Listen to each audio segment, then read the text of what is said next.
c'est bien de vraiment chanter de tout cœur. Il y a des moments où nous sommes en silence devant le Seigneur. Hein?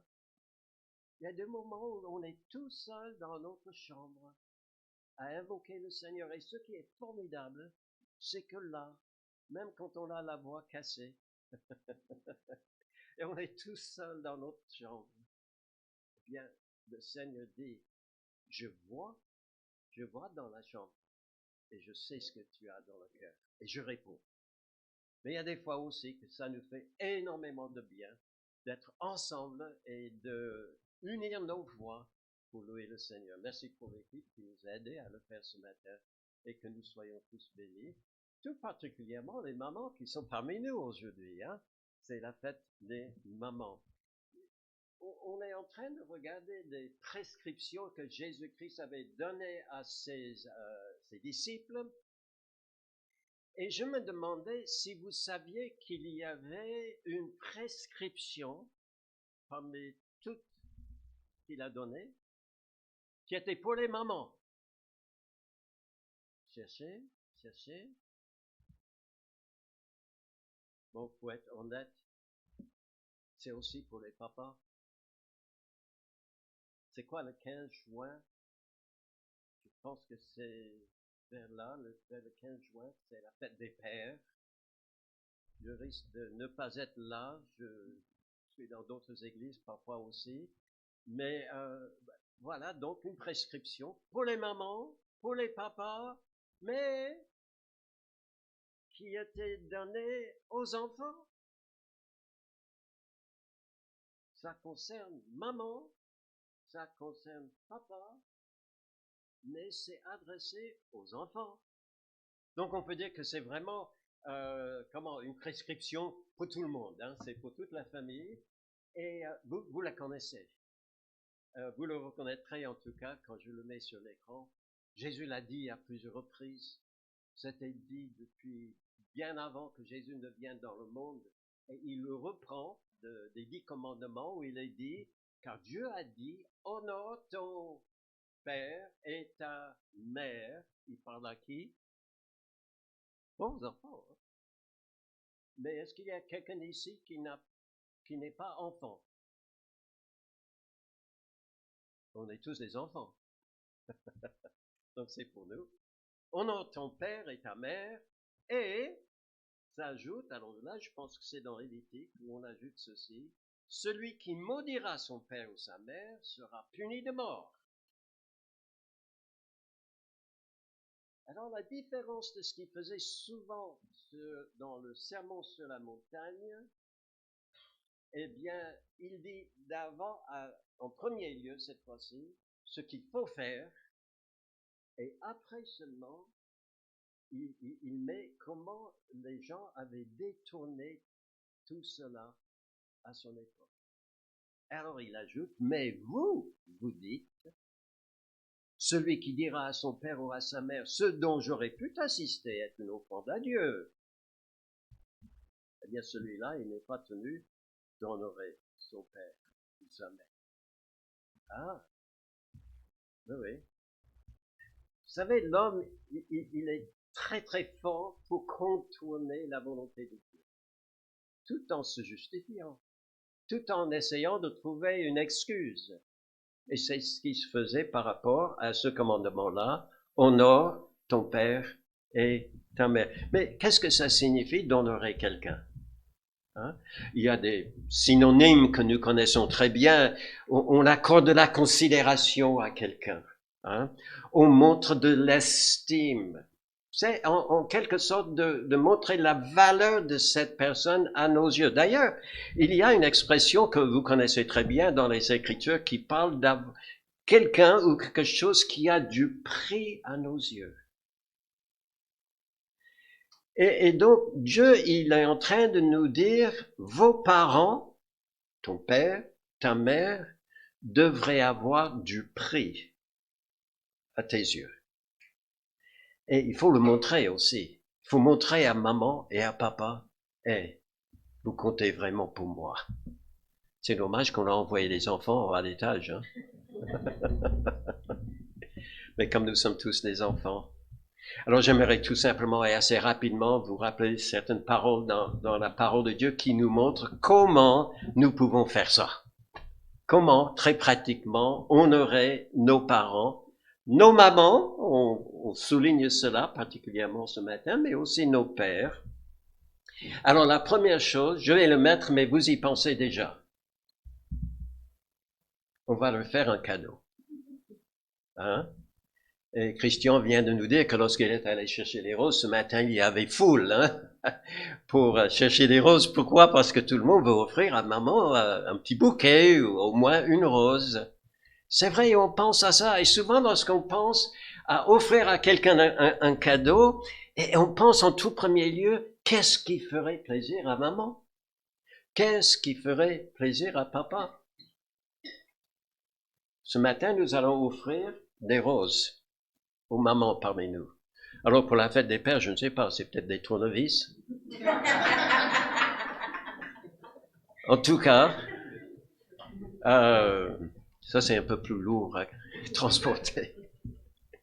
Mais on cherche en tout premier lieu quelque chose qui, ah oui, maman elle va aimer ça. Papa il va apprécier ça. Donc je le prends. Il sera content.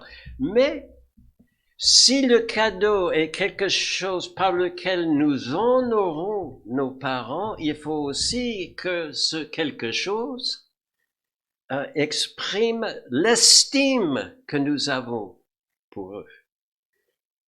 Hein? La valeur. J'étais toujours émerveillé de voir comment les mamans pouvaient apprécier tout ce que les enfants pouvaient leur offrir. Vous vous souvenez, mesdames, je parle aux mamans qui sont là, vous vous souvenez de la première fois que votre enfant a ramené de l'école un petit... Bon, il fallait qu'il vous dise que c'était un dessin. C'était un peu... mais c'était de lui.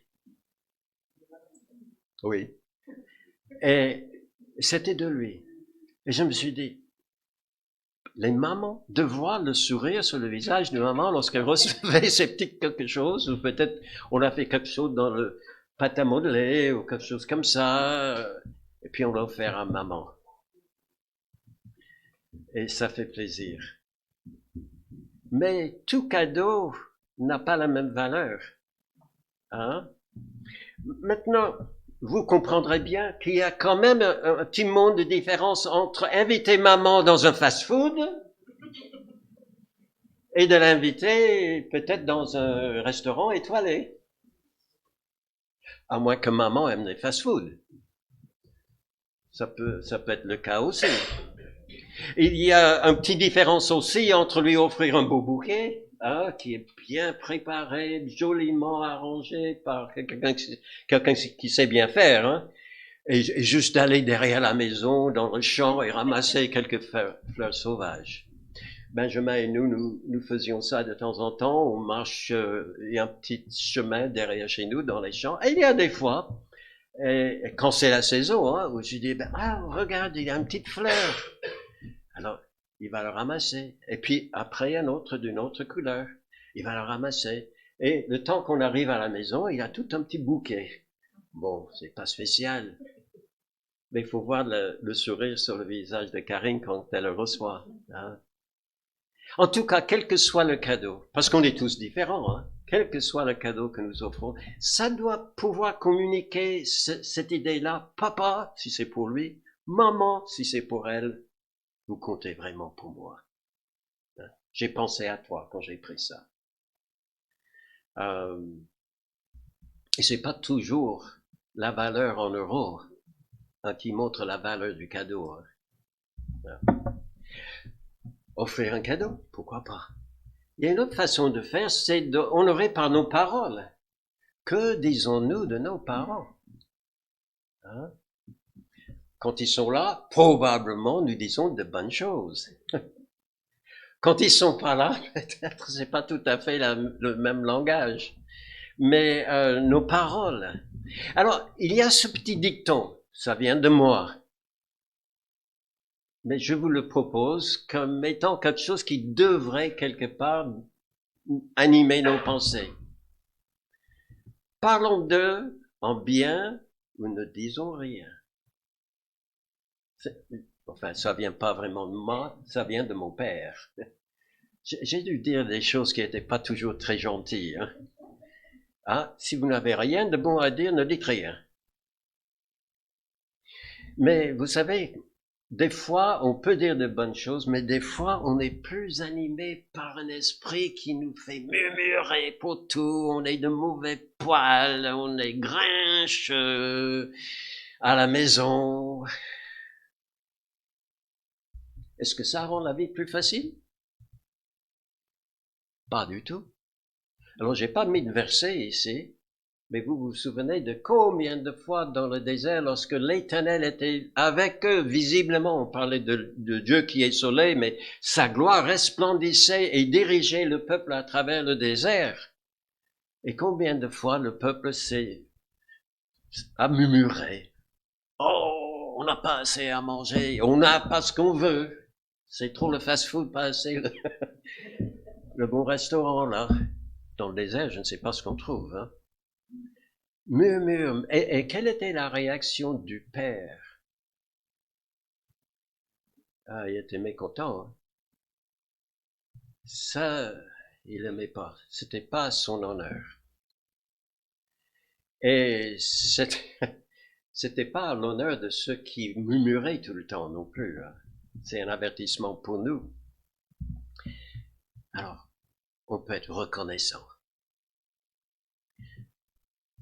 Il y avait une fois, dans une des églises où nous travaillions, une famille qui, au moment où leurs enfants arrivaient à la majorité, c'est la seule fois que j'ai jamais vu ça, hein, quand leurs enfants arrivaient à la majorité, alors ils présentaient à tel enfant la facture. Non, j'ai fait tant de linge, tournée de linge, j'ai fait le taxi pour t'amener à l'école, enfin, etc., avec une certaine valeur à côté, et ils attendaient à ce que les enfants remboursent.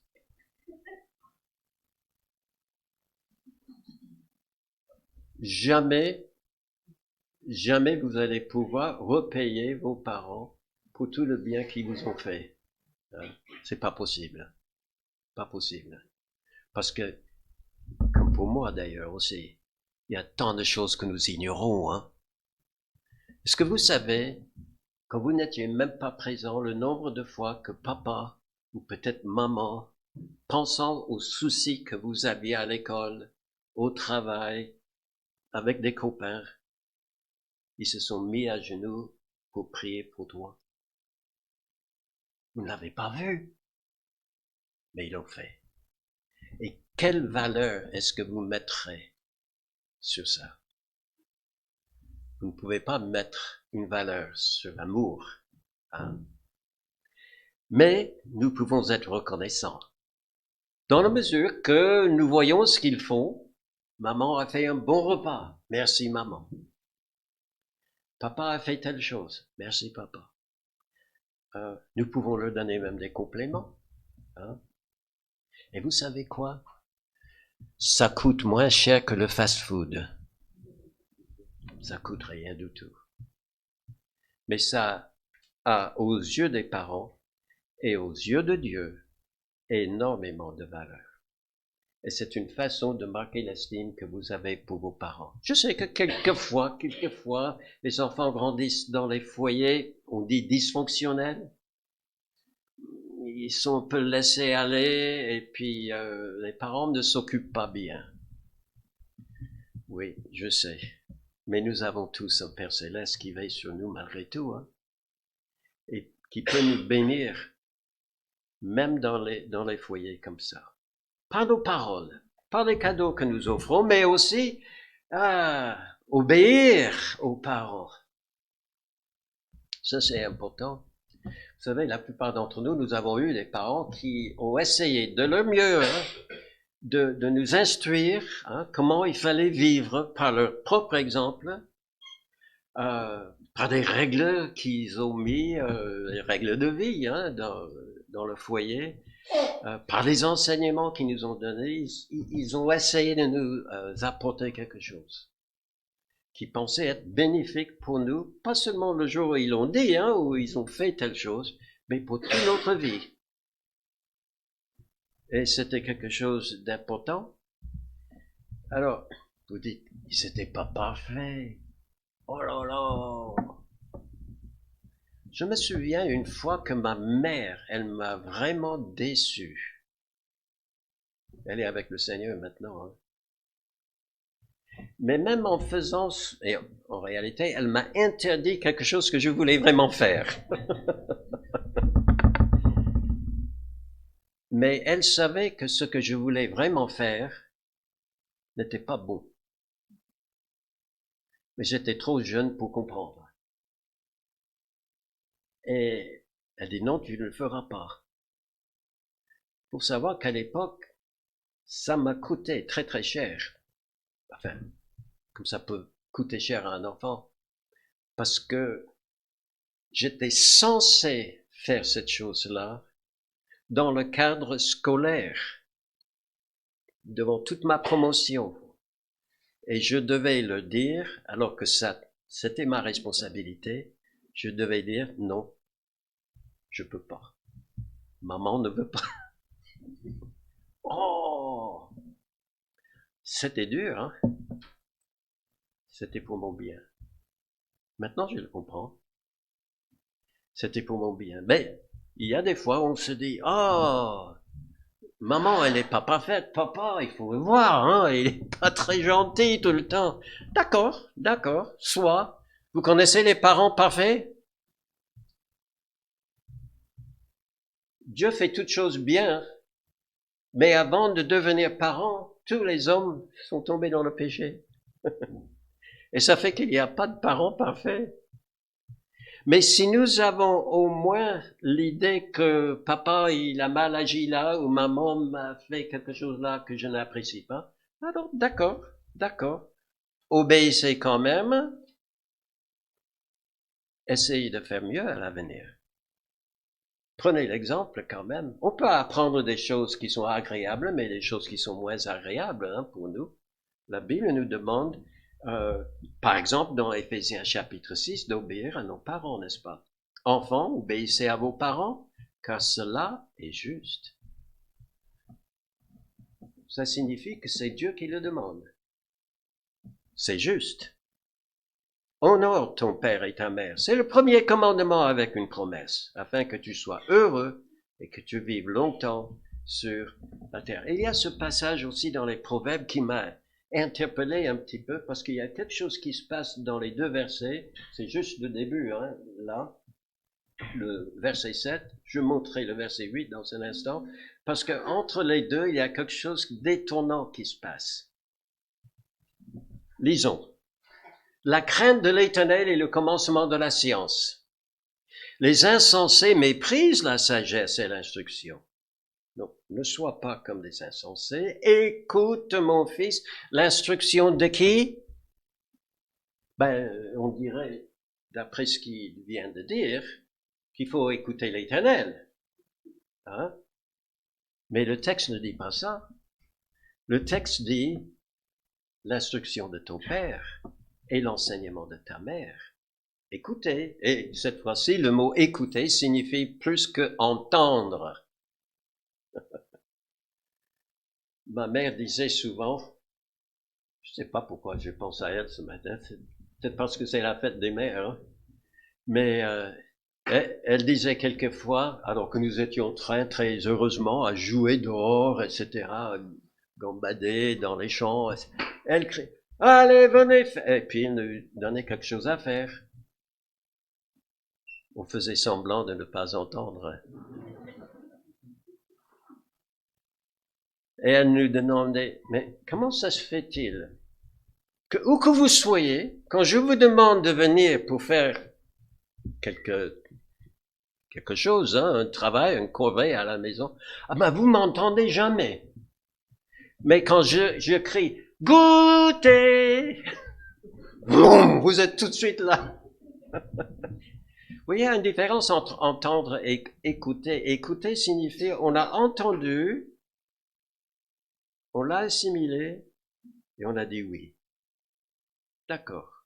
Ok, j'écoute ce que maman a dit, j'écoute ce que papa a dit. Et puis, c'est au bénéfice de qui? Vous avez vu la fin de tout ça? Si un enfant décide, ok, d'accord, je vais obéir à mes parents, c'est au bénéfice de qui? C'est une couronne de grâce pour ta tête, enfant, et une parure pour ton cou. Bon, obéir. Quelqu'un va dire que c'est un parent qui a écrit celui-là. Oui, c'est le cas. C'était Salomon quand il était père. Et puis, il y a une autre chose. Alors, celui-là, je l'ai trouvé non pas de la bouche, de la plume de Salomon, mais de son père, David, le roi. Et ça m'a fait penser qu'on peut honorer aussi nos parents par des marques. Alors, vous allez comprendre quand je vous cite le verset ici, dans 1 Roi chapitre 2. Alors, pour expliquer ce qui s'est passé, David, maintenant, il est mort. Salomon monte sur son trône. Et un jour, il est en train d'officier comme jeune roi. Et voilà que sa maman arrive. Regardez comment il la traite. Bathsheba, la maman, se rendit auprès du roi Salomon pour lui parler en faveur d'Adonijah. Adonijah, c'est le grand frère de Salomon. Selon les coutumes à l'époque, normalement, Adonijah, en tout cas, il pensait avoir plus de droits pour devenir roi que Salomon.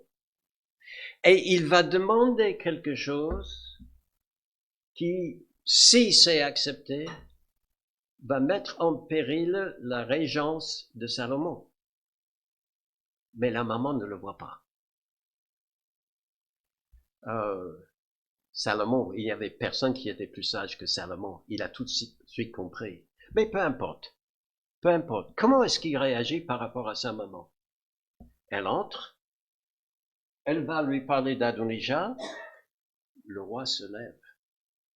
Il est le roi de tout le pays. Mais quand maman entre, il dit pas, écoutez maman, je suis trop occupé là, hein. Comprends-tu pas que je suis le roi ici? Non. Il se lève. Et c'est lui qui va vers elle, non pas le contraire. Et puis, comment il fait?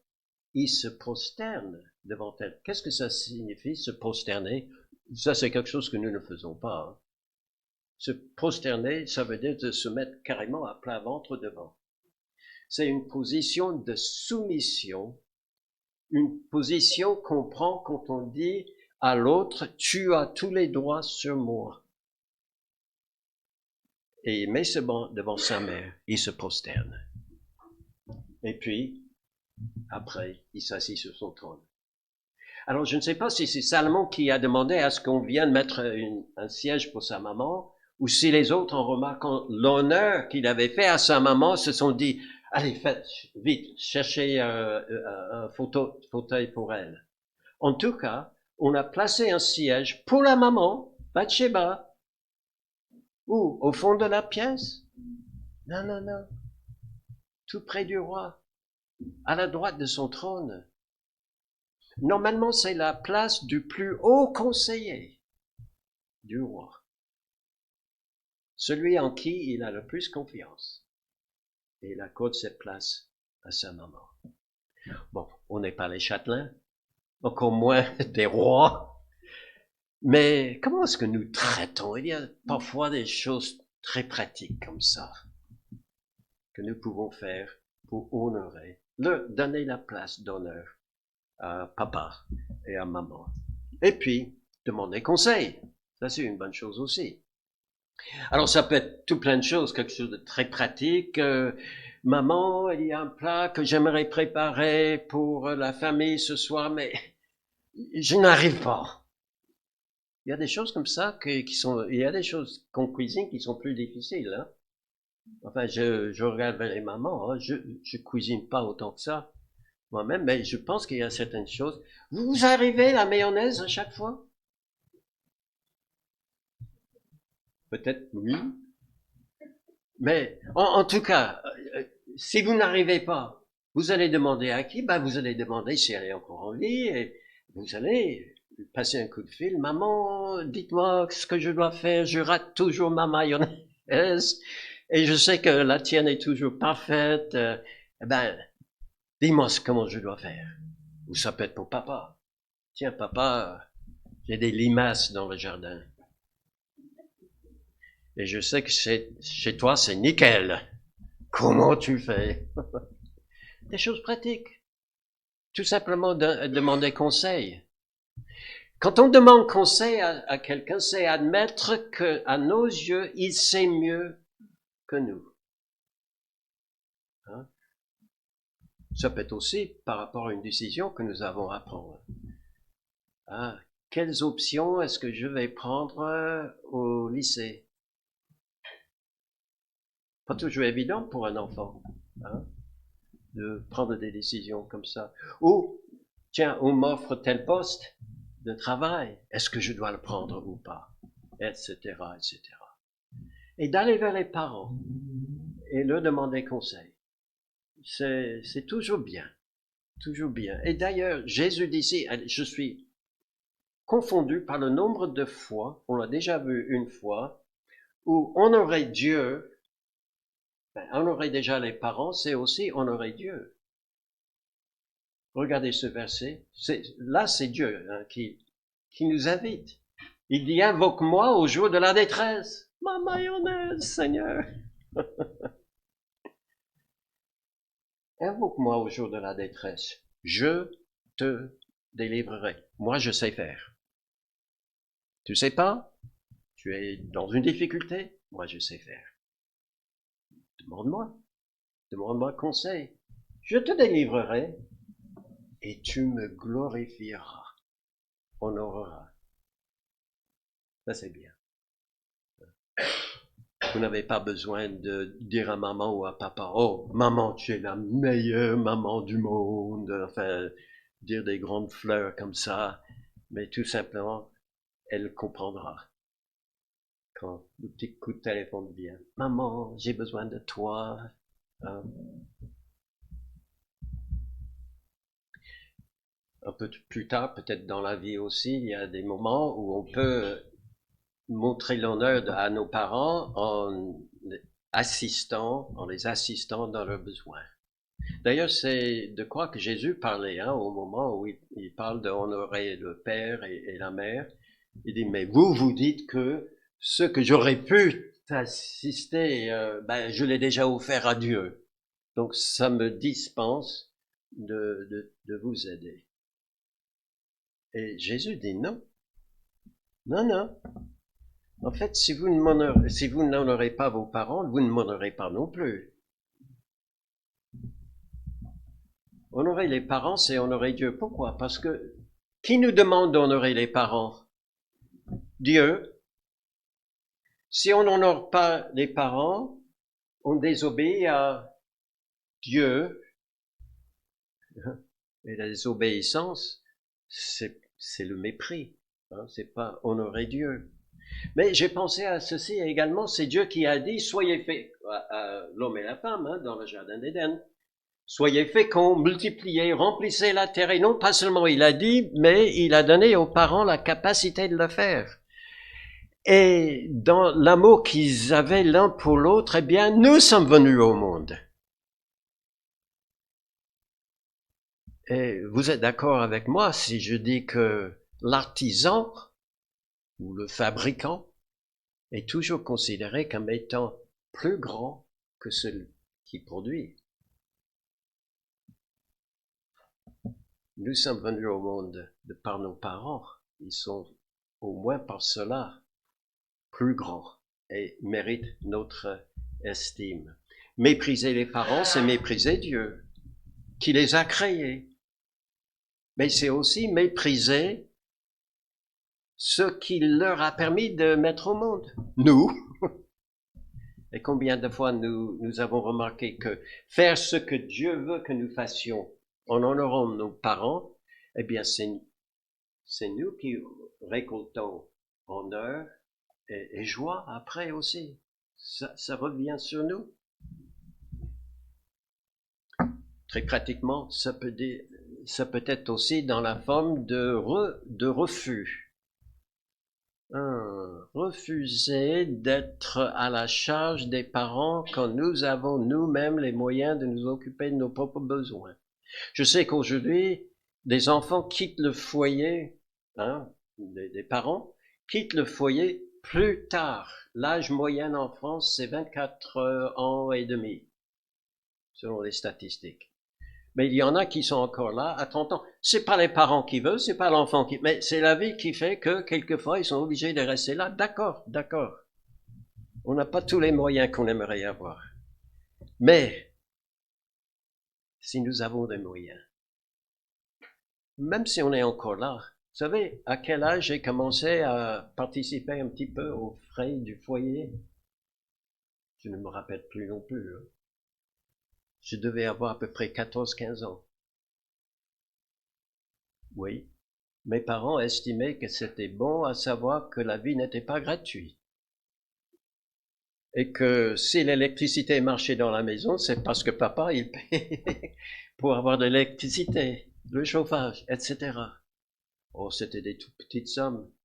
Et c'était jamais pour longtemps, mais pour un temps, il disait, voilà, tu as un petit boulot maintenant, Richard, alors tu vas participer un petit peu. Alors, quelques petits sous. Ça m'est resté à l'esprit. Et ça, c'est une chose qu'on peut faire. Mais il y a une autre chose, on peut tout simplement rendre visite. Vous n'imaginez pas le nombre de parents qui arrivaient à un certain âge dans la vie où les enfants sont tous partis maintenant et sont grands et ils ont leurs occupations qui sont oubliées. Les parents. Allez dans les EHPAD et demandez combien de parents ne voient jamais leurs enfants venir visiter. Ça, c'est quelque chose de formidable pour les parents. Tout simplement, leur rendre visite de temps en temps. Et en le faisant, on peut remarquer s'ils ont des besoins ou d'autres, des petits travaux à faire. Il est arrivé à un moment donné dans la vie de mon père, qui était toujours très actif, très fort, très capable d'en faire. Il ne pouvait plus. Les dernières années, je dis années, non pas semaines ou mois, mais les dernières années de sa vie, il ne pouvait même pas se lever de son lit tout seul. Alors, vous pensez bien, je ne la voyais pas souvent. Franchement, ça c'est une des difficultés qu'a des missionnaires qui quittent leurs parents, qui vont sur un champ de mission quelque part, et qui font un travail. Et mes parents, ils étaient toujours contents que nous avions suivi le Seigneur dans ce sens. Mais forcément, j'étais pas toujours là. J'aurais bien voulu faire davantage. Mais je vous assure que chaque fois que nous prenions congé et que nous rentrions aux États, maintenant ils sont tous les deux auprès du Seigneur. Mais quand ils étaient encore là, eh bien, chaque fois qu'on prenait notre congé, on mettait dans les valises quelques vêtements de travail. Vous savez, des jeans déjà troués. Je parle pas de la mode. Sales et un peu troués, des baskets qui vous portez pas tous les jours. Ben, des choses que vous n'avez pas peur d'esquinter, parce que c'est pour le travail. Parce que je savais que en arrivant chez mes parents, ou quand on allait aussi chez les parents de Karine, il y avait des choses qu'ils ne pouvaient plus faire. Nos sœurs, nos frères qui étaient là, et quand eux, ils rendaient visite, souvent, pour les sœurs, elles arrivaient à l'heure où elles pouvaient aussi préparer le repas à midi pour maman et papa. Et en le faisant, elles remarquaient, tiens, il n'y a plus de sel dans le placard, ou il n'y a plus de farine, il n'y a plus... Et puis, sans rien dire, aller faire des courses. Et dans les dernières années, je suis très heureux, je dis à l'honneur de mes frères et sœurs qui avaient la possibilité d'être là, ils étaient très, très attentionnés. Mes parents n'avaient plus rien à acheter du tout, finalement. Mais c'est une façon de les assister. Transport, mon frère, il a amené ma mère presque à son dernier jour sur la terre. Il l'a amené tout le temps, voir des spécialistes qu'elle consultait, etc. Il y a un tas de choses. Inventez, cherchez, voyez. Et vous trouverez bien des manières d'honorer vos parents. Il faut que je me dépêche parce qu'il y a des fleurs qui commencent à faner, là. C'est biblique tout ça, vous savez. Au moins dans le grand cadre de avoir pitié de l'indigent, c'est faire quoi? L'honorer. L'honorer. Alors, nos parents sont peut-être pas indigents dans le sens qu'ils ont plus rien dans leur compte bancaire, mais peut-être par la faiblesse de l'âge, ils peuvent plus rien faire. Ben, avoir pitié d'eux, c'est une façon de les honorer. Philippiens 2,4 dit ceci, que chacun de vous, au lieu de considérer ses propres intérêts, considère aussi ceux des autres. Et si vous voulez demander, mais qui sont ces autres? Au moins, si quelqu'un n'a pas soin cette fois-ci, c'est pas des autres, des siens. Principalement de ceux de sa famille, il a renié la foi et il est pire qu'un infidèle. C'est un verset qui est tiré d'un contexte où il y avait des veuves dans l'Église qui n'étaient pas toujours soutenues par leurs enfants. Et j'aime bien ce verset tiré des Proverbes encore. Oh, c'est très imagé, mais qui dit, celui qui soigne un figuier en mangera le fruit. Et celui qui garde son maître sera honoré. La manière de soigner les plantes dans le potager derrière la maison nous donne quelquefois des idées à comment nous pouvons honorer ceux qui sont près de nous et de qui on dépend. Et encore, qui profite de tout cela? Qui va manger le fruit? Celui qui soigne l'arbre.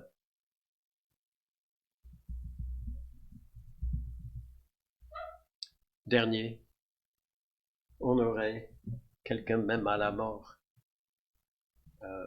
Comme j'ai dit tout à l'heure, mes deux parents sont déjà tous les deux, d'ailleurs pour Karine aussi.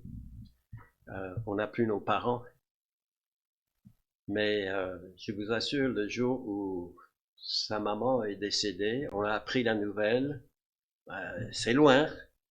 Et puis, il faut du temps pour organiser un voyage, mais tout de suite, on est monté dans la voiture. Elle n'avait presque pas le temps de faire une petite valisette. On est allé à l'agence, direct de voyage. On a acheté un billet directement, parce que c'était très rapide, directement de là à l'aéroport. L'aéroport, c'était pas le jour après ou 2-3 jours après, non, c'était le jour même. Il fallait qu'on se dépêche parce que l'avion était sur le point de partir. Il fallait être là. Alors l'histoire ici, c'est David qui avait un ami. C'était le roi des Ammonites. Et ce roi-là venait à mourir. Son fils, Hanun, il monte sur le trône à sa place. Et d'abord, David, pensant au départ, au décès de son ami, il veut marquer le coup, il veut honorer cet homme-là qu'il avait apparemment beaucoup apprécié. Et il a envoyé une petite ambassade de personnes, sans doute de grands notables du pays, pour consoler le fils. Mais voilà comment ça a tourné. Les chefs des fils d'Ammon ont dit donc au nouveau roi, le jeune, penses-tu que ce soit pour honorer ton père que David t'envoie des consolateurs? N'est-ce pas pour reconnaître la ville et pour la détruire? Pour explorer le pays, que ses serviteurs sont venus auprès de toi? Oui. Quand vous cherchez à honorer des parents, c'est pas toujours bien compris, C'est pas toujours bien saisi. Mais on le fait quand même. Pas seulement parce qu'il le mérite, mais parce que Dieu nous demande de le faire. Et on sait que en honorant nos pères, nos mères, nous honorons au même coup notre Père Céleste. Alors, c'est lui qui nous donne, alors, je ne sais pas si Christian a prévu, il va distribuer des fleurs dans un instant. C'est Claude qui va le faire, mais est-ce qu'on a une promesse? Là, il y en a une. D'accord? Ah, pardon. Hop. Je dis ceci, j'honorerai celui qui m'honore, mais ceux qui me méprisent seront méprisés. Et c'est lui-même qui nous dit, je termine avec ça, honore ton père et ta maman. On va prier. Merci notre Dieu. C'est toi qui mérites bien plus que tout le monde, Seigneur, notre reconnaissance, notre estime, notre considération, honneur. Nous voulons te le signifier ce matin, comme nous l'avons déjà fait dans les chants. Mais aide-nous aussi, Seigneur, à montrer l'honneur pour toi en obéissant à ce commandement. Honore ton père et ta mère. Au nom de Jésus-Christ. Amen. Alors c'est Claude qui va